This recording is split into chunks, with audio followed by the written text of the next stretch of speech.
Subscribe कीजिए Indian news analysis channel को और दबाइए बेल आइकन को ताकि आप कोई भी फ्यूचर की अपडेट मिस ना कर सकें। दोस्तों, एक तरफ जहां राफेल जेट आने के बाद पूरी देश का ध्यान इस समय राफेल जेट की ताकत और भारतीय वायुसेना की बढ़ती ताकत पर है, वहीं अब बहुत सारे लोगों के ये क्वेश्चन थे कि तेजस MK-1A के ऑर्डर का क्या हुआ और भारतीय वायुसेना क्या विदेशी फाइटर्स के पास जाएगी या तेजस MK-1A को ही कंसीडर करेगी। तो इसको लेकर के अब HAL की तरफ से एक बड़ी अपडेट सामने आई है। HAL ने ये क्लियर कर दिया कि HAL और भारतीय वायुसेना के बीच जो तेजस MK-1A को लेकर के प्राइस निगोशिएशन चल रहा था वो अब ख़त्म हो चुका है, जिसका सीधा मतलब ये है कि अब हमें सीधे उसकी डील साइन होती दिखेगी।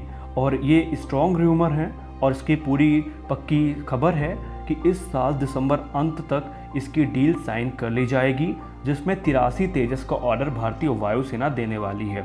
आपको बता दें कि भारतीय वायुसेना 83 तेजस में से 73 तेजस के सिंगल सीटर वेरिएंट का ऑर्डर देगी, वहीं जो 10 तेजस होंगे वो ट्विन सीटर ट्रेनर वेरिएंट होंगे। यहाँ हम आपको बता दें कि इस डील में बहुत कुछ खास होने वाला है।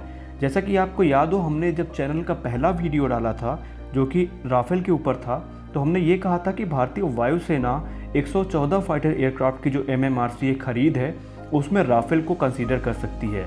लेकिन हमने एक प्रेडिक्शन वहाँ पे दी थी।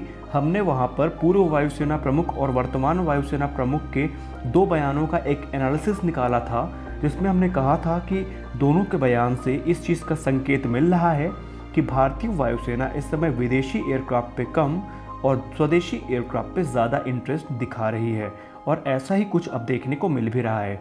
दरअसल HAL ने कहा कि LCA तेजस को लेकर के जो प्राइस निगोशिएशन था वो ख़त्म हो गया है और ये डील तकरीबन 39,000 करोड़ रुपए की होने वाली है, जिसमें 83 एयरक्राफ्ट खरीदे जाएंगे।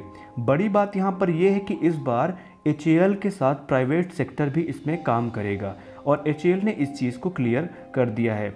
HAL ने कहा कि इस बार अपने प्राइवेट सेक्टर पे जो है वो Larsen and Toubro, Wem technologies, alpha Tocol, Tata advance material dynamic technologies के साथ साथ मिल करके ये तेजस जहाज़ बनाए जाएंगे, जहां पर ये प्राइवेट सेक्टर LCA तेजस की फ्यूजलेज, विंग्स, टेल फिन और रडर्स को बनाएंगे। वहीं इसका जो फाइनल असेंबली होगी वो HAL की तरफ से बेंगलोर के प्रोडक्शन लाइन में की जाएगी। आपको बता देंगे कि 39,000 करोड़ का जो ऑर्डर है ये तेजस के 83 पूरे जहाज़ों के लिए है। और HAL की तरफ से ये कहा गया कि जैसा कि इस समय IAF ने 59,000 करोड़ रुपए खर्चा करके 36 राफेल जेट खरीदे हैं, जो कि निश्चित तौर पर भारतीय वायुसेना की ताकत में इजाफा करेंगे, लेकिन तेजस के आने के बाद भारत की जो क्षमता है वो बढ़ जाएगी। तो अब आइए जानते हैं कि तेजस के आने के बाद और जब तेजस बनने शुरू हो जाएंगे भारत में तो इससे हमें क्या एडवांटेज होगा। देखिए, जब भी हम कोई विदेशी एयरक्राफ्ट खरीदते हैं तो हमें उनके स्पेयर पार्ट्स के लिए उनके ये कह सकते हैं आप रखरखाव के लिए पूरी तरीके से उनकी डिलीवरी पर डिपेंड होना पड़ता है। और MiG-29 के साथ क्या हुआ ये दुनिया जानती है। MiG-29 अपने सर्विसेबिलिटी के कारण सबसे ज़्यादा बदनाम है, क्योंकि MiG-29 के स्पेयर पार्ट्स सबसे लेट पहुंच रहे हैं। वहीं सुखोई 30 MKI में भी कुछ दिक्कतें का सामना करना पड़ा था।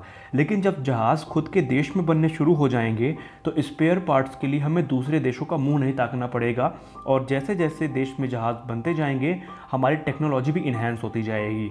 क्योंकि एक बार जब जहाज़ बना लेगा HAL अच्छे से, तो उसके पास फ्यूचर में जहाज़ बनाने के लिए एक अच्छा आइडिया होगा।